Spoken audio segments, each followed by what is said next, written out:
US Marines who worked on the cleanup effort of the crippled Fukushima nuclear power plant are reportedly facing severe health problems.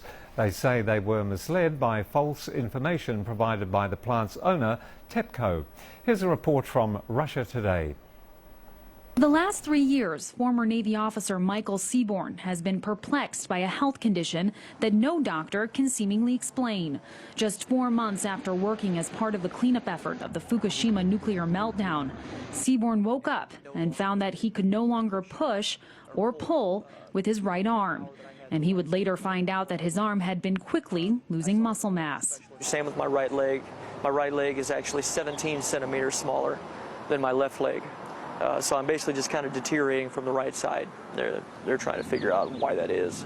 Doctors are still trying to diagnose Seaborn after more than a dozen medical visits and countless neurological exams. It's mutagenic. It causes mutations. It causes birth defects. It damages DNA.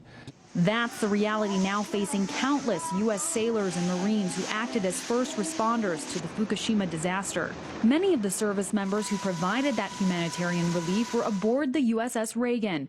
And in the 3 years since, dozens of them, merely in their 20s and 30s, have already been diagnosed with ailments like leukemia, testicular cancer, and thyroid disease. Now they're part of a growing class action lawsuit against the plant's operator, Tokyo Electric Power Company, also known as TEPCO.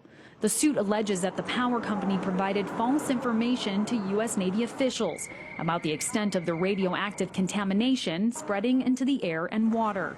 And while service members say TEPCO is by and large to blame, questions are surfacing regarding exactly how much the Navy may have known about the radiation, especially considering the kind of equipment aboard the USS Reagan, a nuclear-powered ship.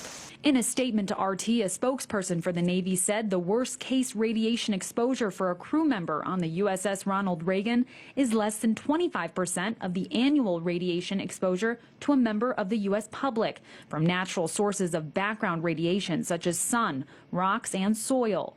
But Seaborn says that math just doesn't add up. During the Fukushima cleanup effort, he was responsible for measuring radiation exposure to equipment and to U.S. personnel. That was my job. So to say that it's normal day-to-day radiation is 100% bogus. So with disputed facts and differing accounts, Seaborn, like his fellow first responders, will have to wait for his day in court while hoping to find the answers to his unexplainable illness.